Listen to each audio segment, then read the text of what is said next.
Hello, নমস্কার, আসসালামু আলাইকুম। হিয়ার রান্নাঘরে আপনাদের সকলকে স্বাগত জানাই।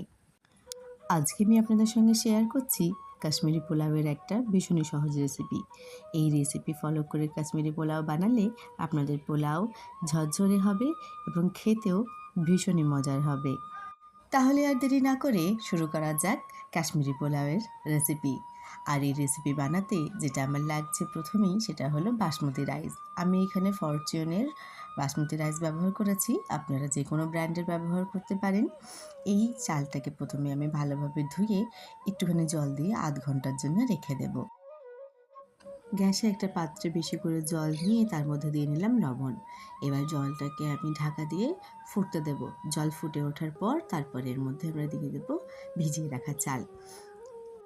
কাশ্মীরি পোলাও সেহেতু ফল তো লাগবেই। আমি নিয়েছি খানিকটা আপেল কুচি, খানিকটা বেদানা আর খানিকটা আনারস। আপনারা চাইলে আঙ্গুরও এর মধ্যে ব্যবহার করতে পারেন। এদিকে জল ফুটে উঠেছে, এখন আমি এর মধ্যে ভিজিয়ে রাখা চাল দিয়ে নেব। তারপর এটাকে নেড়ে দিয়ে হাই ফ্লেমে একবার ফুটিয়ে নেব। জাস্ট ভাতটা ফুটে উঠলেই আমি গ্যাসের ফ্লেম অফ করে জলটা ঝরিয়ে নিতে হবে, কারণ এটাকে আমরা আবার দমে দেব। আপনারা চাইলে কিন্তু চালের পরিমাণ অনুযায়ী সেই অনুপাতে জল এবং দুধের একটা মিশ্রণ বানিয়ে ডাইরেক্ট এটাকে দম করে পোলাও বানাতে পারেন, নর্মালি যেভাবে বানানো হয়। কিন্তু সেভাবে বানালে একটা রিস্ক থেকে যায় যে কোনোভাবে যদি ভাতটা চ্যাটচ্যাটে হয়ে যায়, নরম হয়ে যায়, তো সেই সম্ভাবনা কমানোর জন্যেই এইভাবে আমি করে থাকি। এখন কড়াইতে খানিকটা ঘি এবং সাদা তেল দিয়ে সেটা গরম হতে দিয়েছি। গরম হওয়ার পর এর মধ্যে দিয়ে নিয়েছি খানিকটা গোটা গরম মশলা, যার মধ্যে আছে স্টার এনিস, এলাচ এবং দারচিনি।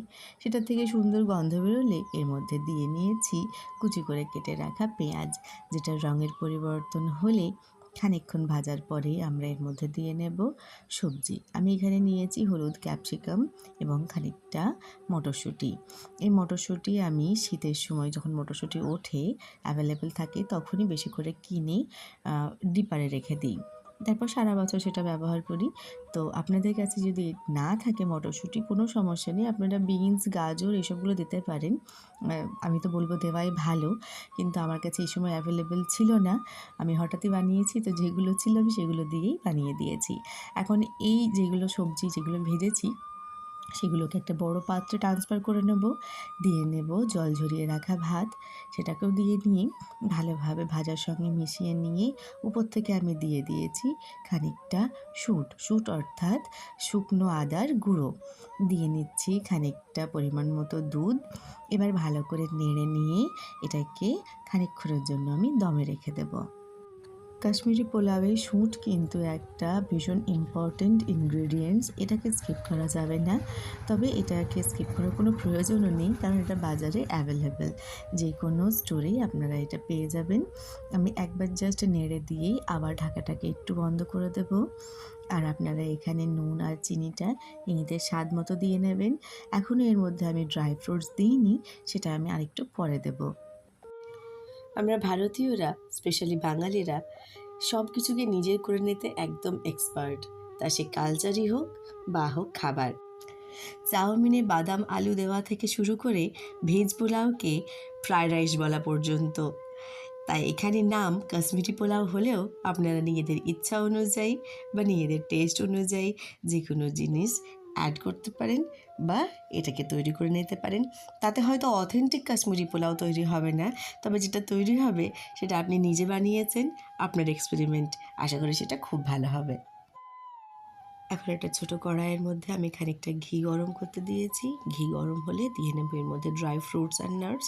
আমি এখানে কিশমিশ এবং কাজুই ব্যবহার করছি, আপনারা চাইলে কিন্তু এখানে আমন্ডও ব্যবহার করতে পারেন। সেটা ভালোভাবে ভেজে নিয়ে রাইসের উপর থেকে দিয়ে একটু ভালোভাবে রাইসের সঙ্গে মিশিয়ে নেব। এটা আপনারা চাইলে সবজি যখন ভাজছেন তখনও ভেজে নিতে পারেন, তবে তখন আমি ভাজি না, তার কারণ হলো এটা অনেকক্ষণ রাইসের মধ্যে থাকলে কিন্তু বাদামটা নরম হয়ে যায় আবার, তাই যাতে ওই ক্রাঞ্চটা থাকে তার জন্য আমি এটা শেষের দিকে ভেজে দিই, তাতে যখন ভাত খাই বা রাইস খাই আমরা তখন একটা বাইট আসে, সেটার জন্যেই। তবে আগেও দেওয়া যেতে পারে। এখন আমি এখানে দিয়ে নিচ্ছি দুটো কাঁচা লঙ্কা চেরা, আর দিয়ে নিচ্ছি কেটে রাখা ফল। আপনারা চাইলে এখানে লঙ্কার পরিমাণ একটু বাড়িয়ে নিতে পারেন, তবে গ্যাসের ফ্লেমটাকে অফ করে দিতে হবে। গ্যাসের ফ্লেমটাকে অফ করে দেওয়ার পরেই কিন্তু ফ্রুটসগুলো অ্যাড করতে হবে। খানিকক্ষণ স্ট্যান্ডিং টাইমে রাখার পর গরম গরম সার্ভ করুন কাশ্মীরি পোলাও। আশা করি আপনারা এই রেসিপিটা বাড়িতে ট্রাই করবেন আর আপনাদের অভিজ্ঞতা কমেন্টের মাধ্যমে আমার সঙ্গে শেয়ার করবেন। যদি ভালো লেগে থাকে একটা লাইক করে দেবেন, ফ্রেন্ডস, ফ্যামিলি সকলের সঙ্গে শেয়ার করবেন আর আমার চ্যানেলটিকে সাবস্ক্রাইব করে প্লিজ আমার পাশে থাকবেন। থ্যাংক ইউ সো মাচ এতক্ষণ আমার সঙ্গ দেওয়ার জন্য, আমার ভিডিওটি শেষ পর্যন্ত দেখার জন্য। Thank you.